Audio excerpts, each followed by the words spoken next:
Assalamualaikum dan salam sejahtera. Nama saya Wanar Atikah dan hari ini saya akan membentangkan satu kajian kes yang berkaitan rasuah, iaitu kes yang melibatkan bekas Presiden Peru, Alan Garcia. Ringkasnya, Alan Garcia merupakan Presiden Peru yang pernah memerintah negara tersebut selama 2 penggal.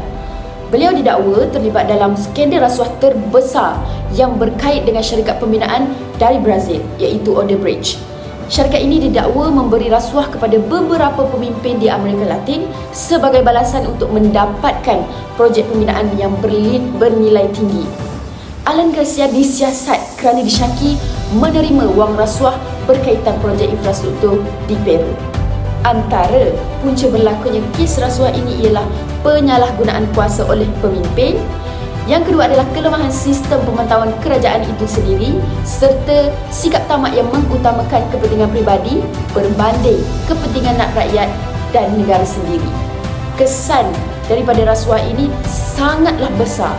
Ia merosakkan kepercayaan rakyat terhadap kerajaan itu sendiri, dapat menjejaskan imej negara di mata dunia serta menyebabkan kerugian ekonomi kerana projek yang diberikan mungkin tidak berdasarkan kelayakan yang sebenar.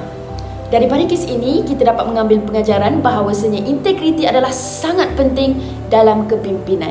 Setiap individu, terutama pemimpin, perlu bersikap jujur, amanah dan bertanggungjawab dalam menjalankan tugas. Tanpa integriti, kuasa boleh disalahgunakan dan memberi kesan buruk kepada masyarakat dan juga negara. Kesimpulannya, rasuah bukan sahaja merosakkan individu, tetapi ia juga boleh menghancurkan kepercayaan rakyat terhadap sistem pemerintahan itu sendiri. Oleh itu, kita semua perlulah menolak rasuah dan mengamalkan nilai integriti dalam kehidupan kita. Sekian, terima kasih.